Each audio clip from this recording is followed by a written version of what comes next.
Hi, I'm Patrick, and I'm going to show you how to put on a Megawheeze mask that you probably got by now. It's pretty simple, but there's a couple little tricks and things that are just easier to see. I've worn them a bunch of times going to work, so I kind of figured out some things about how to do it the best way, and thought a video might be helpful. So here we go. Is you have your filter pocket here that you want to put a filter in. You can just use a paper towel, coffee filter, whatever the case might be. Um, so you fold it so where it's going to fit in inside the mask. You fold it once in half like this, and then fold it like a book.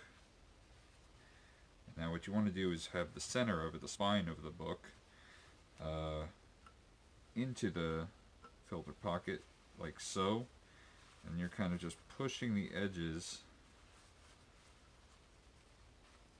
out from the center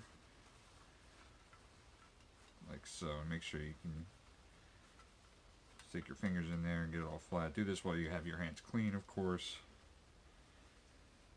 And there you go. So now your filter's inside and you can put it on. Take this big loop and put it around your head like so.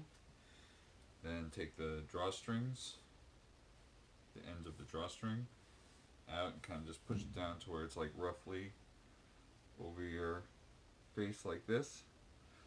So then what you're doing now is, before you tighten it or anything like that, you're just feeling to make sure that the nose guard, or whatever you might call that, yeah, the thing that fastens it to your nose so you don't get any fog on your sunglasses or glasses. Make sure that's centered. You can pinch on either side of it, like so, to make sure that that thing is centered in there. And then once you have that, you can pull it tight to where you get an initial bend in that piece a little bit around the bridge of your nose. But that's not all you're going to do. You're going to take it off from there and bend it even better. You have that initial bend, you hold your thumb right in the middle like this, and your thumb is acting like the bridge of your nose. So then you bend it down like that, thumb again in there, bend it around. So you get a little a U shape instead of a V shape here. And that's where the bridge of your nose will go. You want to have it bent pretty tight on both sides. You can put it here again. You get the other little bends around the edges where your nose goes into your cheek. And you're bending that part like that. You can see that. I'll show you. I have another little diagram to show you how to do this and what you want to avoid doing. So you can see you get the shape there that you're looking for. And maybe a little bit of bend back on just the tails. So bend back into your cheek. So once you have that pretty good, then you can focus on making sure it feels nice and tight all around. And so if it feels good, then you can keep going. But I'm going to show you what you're looking for with the nose guard a little more closely up here.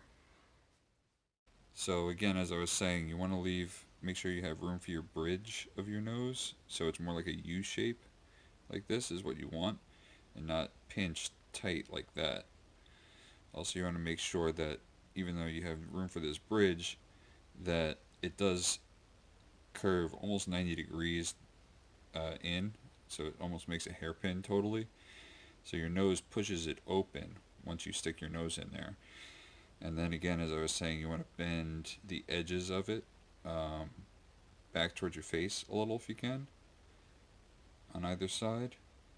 And then you get a really perfect seal as opposed to this where you leave it, you leave them sticking straight out. That leaves a little more room for air to escape, and if you're wearing sunglasses or glasses, fogging them up and just being annoying, and even if you don't have glasses on, it's not, you feel the air blowing right into your eyes, which isn't great.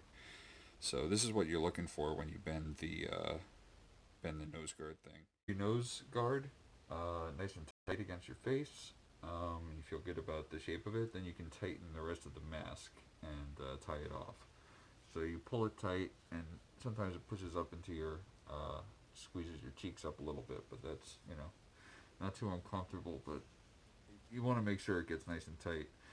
And you also really want to make sure that you get the edges of the fabric scrunched here, like a perfect scrunch with this curve. That's what you're looking for.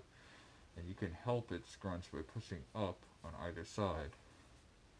From the bottom, also pinching the fabric, the cord here, the drawstring here, and pushing down.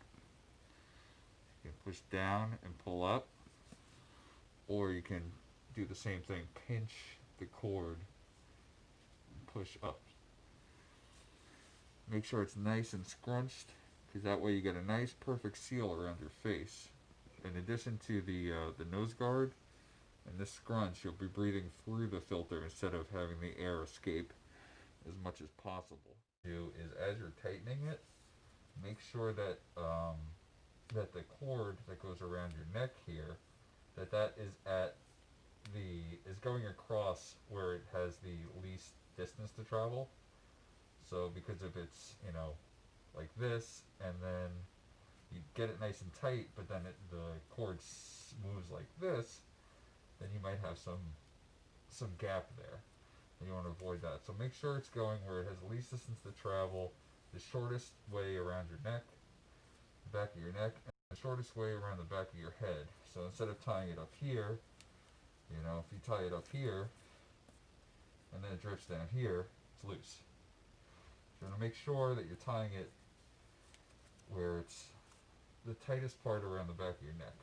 And you just tie it like you're tying your shoes. Cross under once like that. Hold it tight. Make a bow. And that's pretty much it. There you go. That's how you put on a Megawheeze mask. Get a nice seal along the sides where it's scrunched. Nice seal here. You can put sunglasses, and it won't fog up. And you're breathing through the mask and through the filter. So you're not breathing out the sides, breathing out here. It's as safe as possible for a cloth mask. So that's it. Stay safe out there.